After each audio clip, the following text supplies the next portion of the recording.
Did you see that interview that Kiki Palmer had with Tyler Perry, where Tyler was kind of going in on people criticizing the stories that he chooses to tell? And I can only assume that he means chooses to tell for black people, his black, majority black audience. I don't think it's so much that people are criticizing the stories he chooses to tell. They're criticizing the way he chooses to write those stories that he wants to tell. But of course, if you're a billionaire or close to a billionaire and you own your own multi-lot studio, film studio, and you're able to shoot whatever you want, whenever you want on your studio, and mainstream productions are using your studio, putting money in your pocket, there's not much you can be told. Apparently, that's the case with Tyler Perry's new production, Divorce in the Black, because everything that you've seen from him before, even just branching off of the last production, what was that? Mea Culpa. Well, in this one, it's almost like he doubles down. As I'm watching this movie, I'm sitting there thinking, man, I wish Tyler Perry would just get back into acting. I really liked him in 2014's Gone Girl, starring Ben Affleck. Tyler Perry played an attorney to Ben Affleck's character in that film. I thought he was amazing. Tyler Perry doesn't create characters.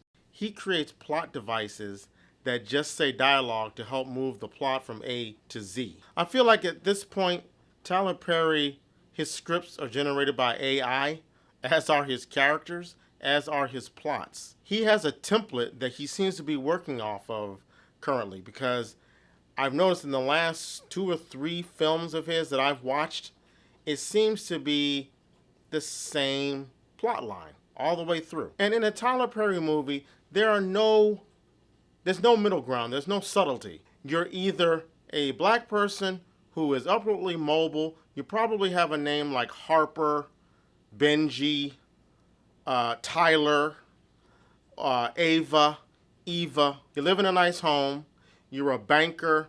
You work with investment portfolios, or you've invented your own app. And if you're not in that category in a Tyler Perry movie, then you're on the other end of the spectrum. You're poor, or you're a farmer. You wear cowboy hats and overalls. You drink whiskey on the front lawn. You live in a trailer home, and you talk like you're crazy, no matter if you're in a church, or if you're in a place of business, or if you're in an upscale restaurant. If you're a female in Tyler Perry's movies, particularly the female lead, then you have a great job. But your job is doesn't pay as much as that house that you live in. Somehow you manage to have a nice house and you drive a very nice car. You are being abused verbally and or physically by a husband that you could do far better than him in the first place. You also are surrounded by a sassy girlfriend who does all the, girl, you need to do this. You need to tell him this and that. Boy, I tell you what, if he did that to me. And you never listen to your friend until the screenplay dictates that you now have to grow a set of balls and fight back. That fortitude always happens at the last minute in the third act with no motivation for the personality change. Now, if you're a black male lead in a Tyler Perry film, you don't have a chance. You are scum of the earth. You're a bad guy.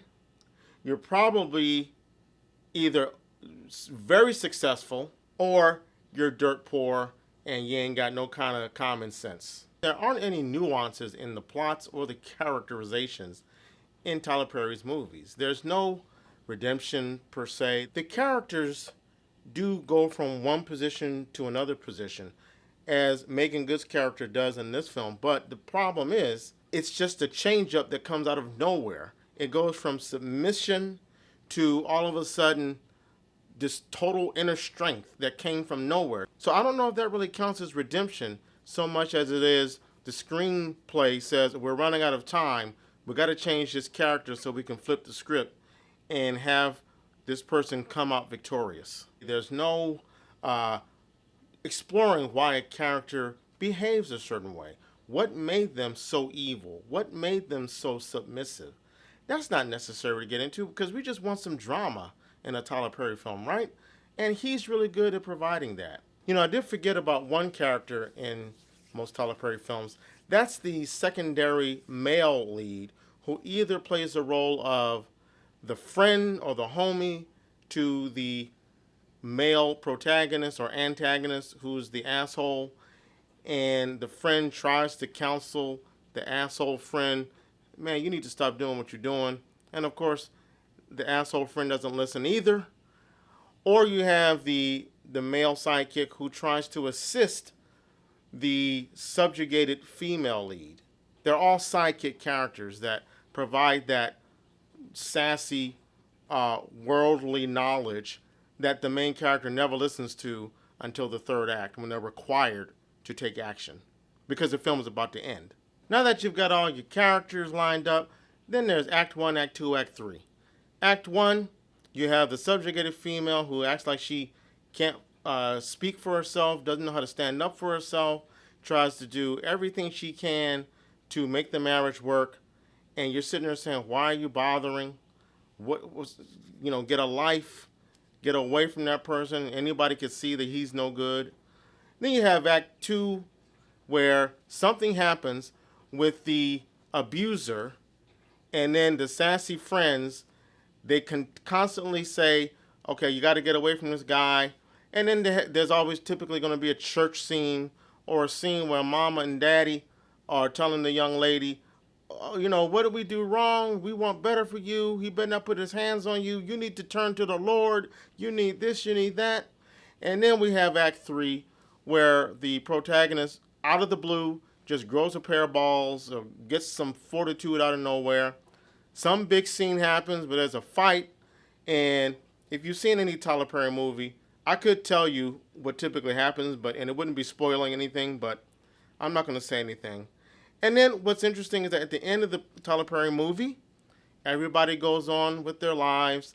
There's no resolution about any of the characters or any of the subplots, and that's the same thing with this film. Meagan Good plays Ava. She's the upwardly mobile banker, works at a bank with her best friend, the sassy character I told you about, the sidekick. Ava's married to Dallas, played by Cory Hardrict, I think his name is. And he's just mad without a purpose, just evil for no apparent reason. We're led to understand through just casual dialogue, nothing really substantial, that Dallas's mom was just abusive.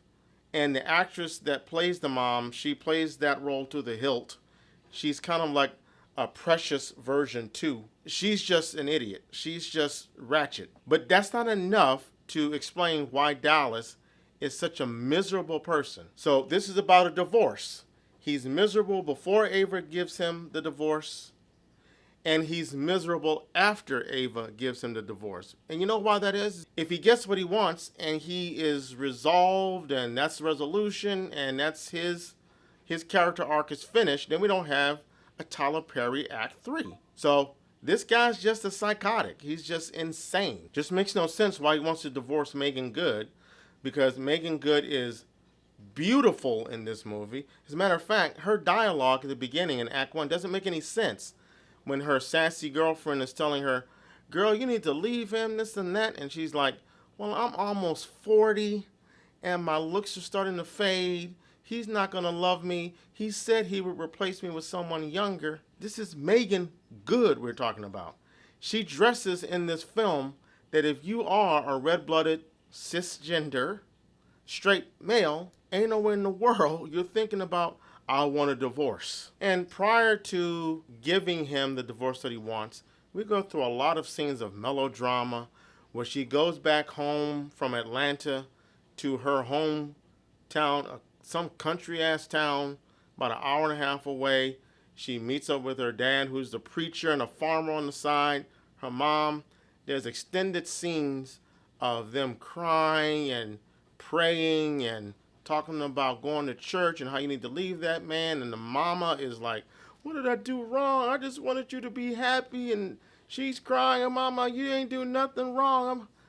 Out of nowhere, she walks in to the attorney's office. She walks in with this low-cut dress showing all kinds of cleavage, a high-cut skirt, and she's like, here's your divorce. And then he's still angry. Oh, she set me up. She wanted to divorce me too soon. Oh, she was probably messing around with somebody. She did meet another gentleman named Benji another country dude from down home, but he's the good brother who's going to help her get her life back together. But just to repeat, there's no reason that Meagan Good is so insecure. There's no reason why she is too submissive to leave this guy or fight back initially. There's no reason why she's even attracted to this guy. In terms of how he acts and how he treats her, why is she with him? They don't really establish that at all. Minor spoiler, the character of Benji, who is from Ava's country hometown, they do start a relationship. And I guess we're supposed to draw from that because there's another man who treats her nicely, that gives her the guts to stand up to her husband, but it's not enough. It really is not enough. If anything, she should be more hesitant to get involved with another guy after all of the insecurity and drama she's dealing with her current husband. But of course, writing characters that act like real people, that's not really Tyler Perry's forte. So, moving on. Meagan Good is serviceable in this movie. I mean, she does a fine job, but I think the character that steals this film is Dallas, the guy that's played by Cory Hardrict, the awful husband. This guy, every scene he's in, he chews up every piece of scenery around him. He is like over the top. And, all of Tyler Perry's characters are either over the top or in their personalities. They're cartoonish, stereotypical, angry. And this guy is angry. And, man, he is the most country ratchet character that I can recall in a Tyler Perry movie. It's so bad, it's entertaining. The actor really throws himself into the role, and he's really having fun with it. It doesn't make any sense why he acts the way he does, because it's so over the top. But he's just doing what he's directed to do, I assume, and what the screenplay has written for him to do.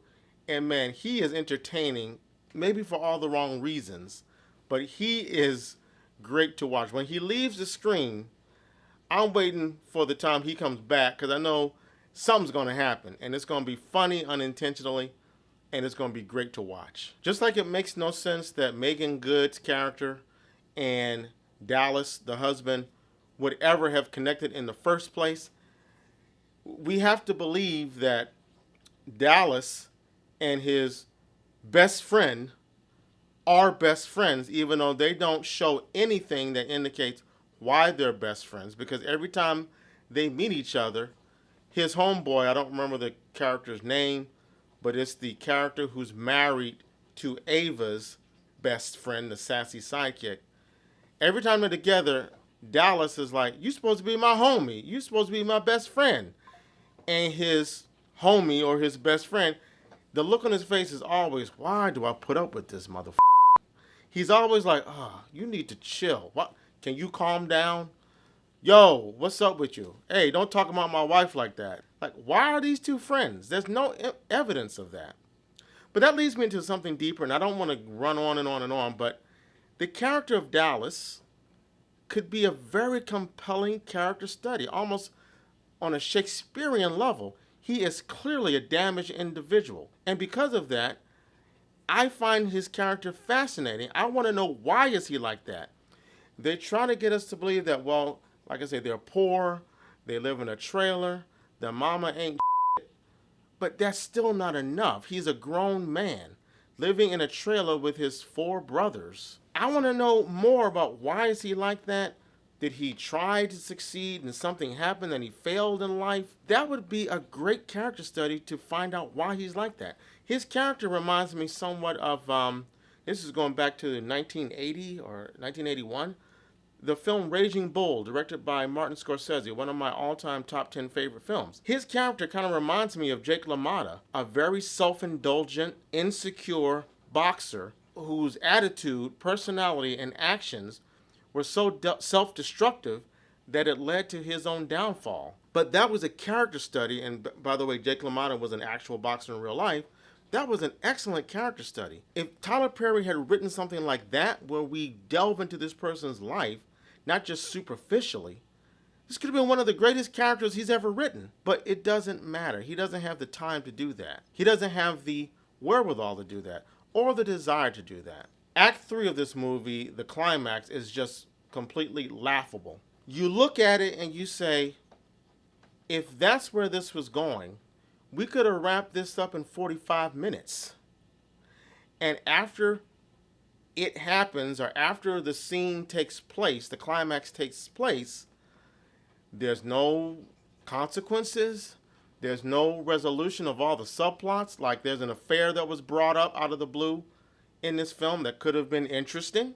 I won't say any more. There is another subplot involving the father who gets attacked. The father of Meagan Good gets attacked when trying to defend his daughter. Nothing really happens with that. Nothing happens with Dallas's mom or the family living in the trailer. Things that happen in the climax, to me, it's just the beginning. There should be a whole lot of fallout from it. But in Tyler Perry's mind, he's thinking, well, nope. We wrapped up the protagonists. We wrapped up the antagonists.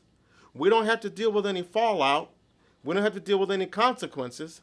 We don't have to deal with what the mom of Dallas is going to do.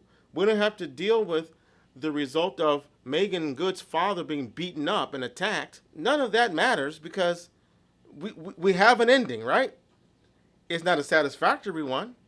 It doesn't really resolve anything because you don't do these things without having to deal with consequences. The resolution, again, is something that could have happened within 45 minutes of this 2 hour and 23-minute film. Yes, 2 hours and 23 minutes. This was a 45-minute movie padded out to nearly 2.5 hours. Let me go back for a second. I want to mention to you that you know what you're in for with this film. The first time the camera opens up and they're inside a church at a funeral, and you meet Ava, and you meet Dallas and his family. You meet Ava's mom and dad. The dad is the preacher delivering the eulogy. And it's not the way a eulogy typically goes. And what happens next is one of the most outrageous things I think ever in a Tyler Perry movie. So just know that you've been warned. So I'm going to give this movie 1.5 reels. And the only reason I'm giving it that half reel is because Cory Hardrict does such a great job of playing such a ridiculous character, a character that's so unintentionally funny, but I appreciate the fact that he just gave his all. He chewed up all the scenery, like I said, and he is just hilarious to watch, and he makes this bad movie entertaining in a bad way, but entertaining nonetheless. I can't wait for you guys to see this movie if you haven't already seen it. Once you see it, please come back. Leave me some comments. I want a lot of feedback on this movie. Tell me if you think I'm wrong, if I'm being too hard on Mr. Perry. And don't forget to click the subscribe button. All right? Okay, guys, that's the martini. I'll see you soon. Take care.